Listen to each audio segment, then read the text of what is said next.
Welcome po mga kuya, kunin ko Jonathan TV Mix Vlogs. Nagbabalik po mga kuya. So ang mga gandang topic natin mga kuya, ayon sa mga ministro ni Manalo, hindi daw nagtuturo ang mga apostol ng banal na misa. Kaya yan ang nakakalungkot at talagang pinabaluktot at talaga pinakasangalinginan po mga kuya, na hindi sila nagtuturo ng tapat, lalo na po sa turo ng ating mga apostol, lalo na po sa ating Panginoong Hesukristo. Bago ang lahat po mga kuya, pasok muna intro.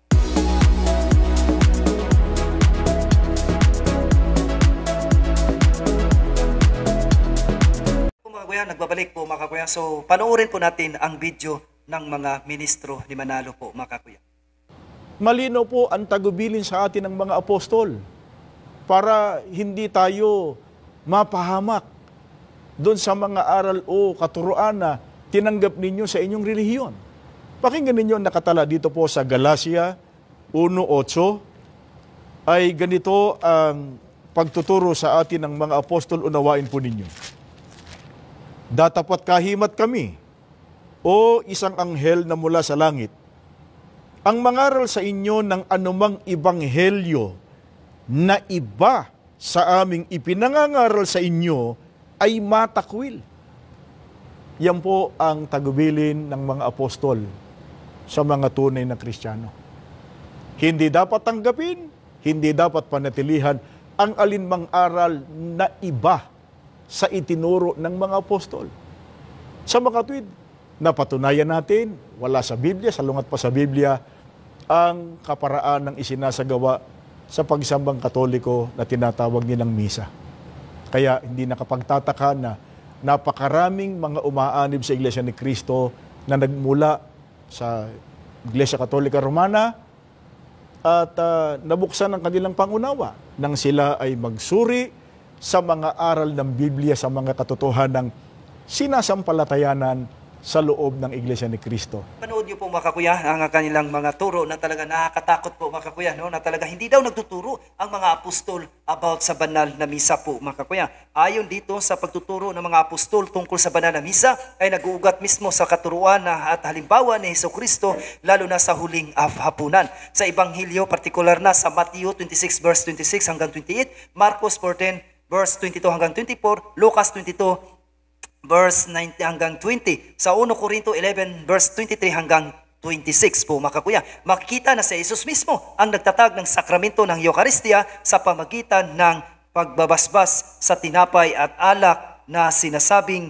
gawin ninyo ito bilang pag-aalaala sa akin, sa Lucas 22 verse 19 po mga kakuya. No? So pagtuturo ng mga apostol tungkol sa banal na misa sa pamagitan ng kanilang halimbawa at pangangaral pagkatapos ng pag-akyat ni Jesus sa langit at sa araw ng Pentecostes, nagsimula ang mga apostol na ipagpatuloy ang pagbabasag ng tinapay, ang terminong ginagamit noon para sa banal na misa. Sa Gawa 2 verse 42, sinasabi, sila'y manatiling tapat sa turo ng mga apostol sa pagsama-sama bilang makakapatid sa pagpipiraso-piraso ng tinapay at sa mga panalangin. So therefore natin mga kakuya, nabasa natin dito litra por litra talaga na mga apostol ay na talagang nagpiraso-piraso din ng mga tinapay po. Mga kakuya, ito ay banal na misa, yung banal na Eucharistia po mga kakuya. Ikalawa, sa pagtuturo ni San Pablo, malinaw na itinuro ni San Pablo sa ang kahalagahan ng Eucharistia sa kanyang mga sulat, lalo na sa 1 Corinto 11 verse 23 hanggang 29. Ipinaliwanag niya na ang pagtanggap sa katawan at dugo ni Kristo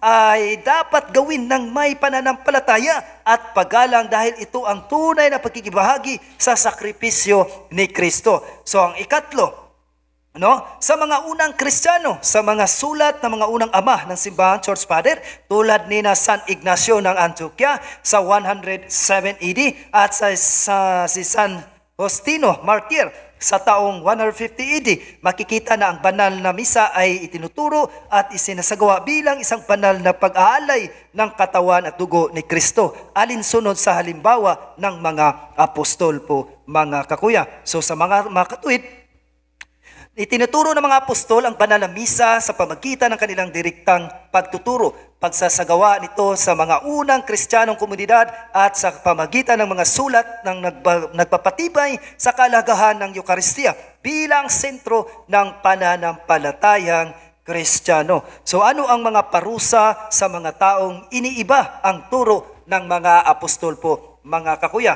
So dito, una, ang pagbabala tungkol sa pag-iiba o pagbaluktot sa mga turo ng mga apostol ay malinaw na binabanggit sa banal na kasulatan. Ang mga apostol, lalo na sina San Pablo at San Pedro, ay nagbigay ng mahigpit na babala laban sa mga maling aral at sa mga taong nagtuturo ng salungat sa orihinal na ebanghelyo na ipinangaral ni Kristo sa pamagitan nila. Narito ang ilang mga halagang talata na nakasaad ng posibleng parusa sa mga gumagawa nito. So dito sa una Galatia 1 verse 9 hanggang 8 hanggang 9, si San Pablo ay maaring nagbabala sa mga taga-Galacia na tungkol sa pagbaluktot sa ebanghelyo. Ngunit kahit kami o isang anghel mula sa langit ang mangangaral sa inyo ng ebanghelyo na naiba sa ipinangaral namin sa inyo, hayaan siyang sumpain ng Diyos. Inuulit ko, kung may sinumang mangaral sa inyo ng ebanghelyo na iba sa tinanggap ninyo, hayaan siyang sumpain ng Diyos. So dito ginagamit itong talata nito. Napapansin nyo mga sa video nating pinapanood, ginagamit itong mga ministro ni Manalo, Galatia 1 verse 8 hanggang 9. So dito anong sabi? Sumpain daw ng Diyos. Hayaan niya sa sumpain ng Diyos po mga. Dito malinaw na sinasabi ni San Pablo na ang sino mang magtuturo ng mamaling ebanghelyo ay aharap sa sumpa o kaparusahan mula sa Diyos. Kung naintindihan, kung napansin nyo mga kakuya, bago sa entrada natin mga kakuya, ayon kay San Pablo, ay talaga sila ay nagpiraso-piraso ng tinapay. Ibig sabihin, sila ng banal na misa po mga kakuya. So ayon sa mga ministro, hindi daw nagtuturo ng banal na misa ang mga apostol. So sa ayon po sa Galatia 1 verse 8 hanggang 9, sumpain daw po mga kakuya sa mga nagtuturo na hindi turo sa mga apostol po mga kakuya. No? So yun ang nakakatakot po mga kakuya.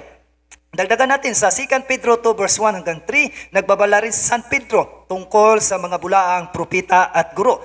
Magkaroon din naman ng mga bulaang guro sa gitna ninyo. Lihim silang magtuturo ng mapanirang mga maling aral. Itinatakwil pala nila ang Panginoon na tumutubos sa kanila. Kaya't biglang kapahamakan ang darating sa kanila. Ang kanilang kahantungan ay tiyak na pagkapuksa. So dito malinaw na ang kaparusahan sa bulaang guro ay spiritual na kapamakan at tiyak na pagkalipol. So mga kakuya, napakatakot. Talaga dapat natin aralin ang ating kung sino ba yung mga pinuno natin na nagputol-putol na mga referensya at nadaragdag at talagang nag-self-interpret about po salita ng Diyos. Kapag yan ay mali-mali na at pinutol-putol, umalis na po tayo dyan po mga kakuya.